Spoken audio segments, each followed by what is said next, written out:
असांजे मौजूद उहदेदारनि खे हलफ़ खणाइनि। हमाजो भरपूर ताड़ियूं मोहतरम साईं शाहिद हुसैन मोहम्मदी साहब। भी तो सही एक मिनट बा आप भी तो सही ना आओ नाले वलद ओदो पेटे अलफ तालका जिला डिवीजन हलफ तो खणा त पेटे अलफ तंजीम जो वफादार रहंदुसि।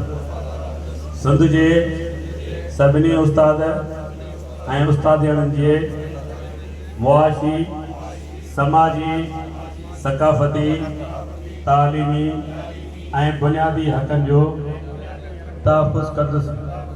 सिंध जे प्राइमरी उस्तादनि ऐं उस्तादियाणनि में फ़र्द शनासी, तालीम नवाज़ी, क़ौमी दोस्ती ऐं ख़िदमत जो जज़्बो पैदा करण लाइ वसआर कोशिश कंदो रहंदुसि। पंहिंजे उहिदे जो इस्तेमाल उस्तादनि जी ख़िदमतुनि लाइ कंदुसि।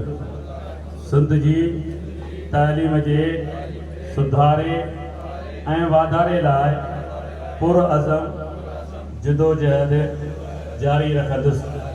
रब पाक मूंखे पंहिंजे फ़र्ज़नि जी अदायगीअ में हिम्मत इस्तकामत अता फरमाए।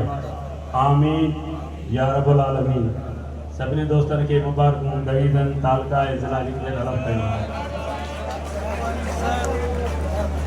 हथ मथे करे ताड़ी वजायो सभिनी उहदेदारनि लाइ। ज़ोरदार ताड़ी वजायो। मामे लालू वारी ॻाल्हि जवाननि वारी ताड़ी वजायो यार। हथ मथे करे लाल साईं जी नगरी आहे परे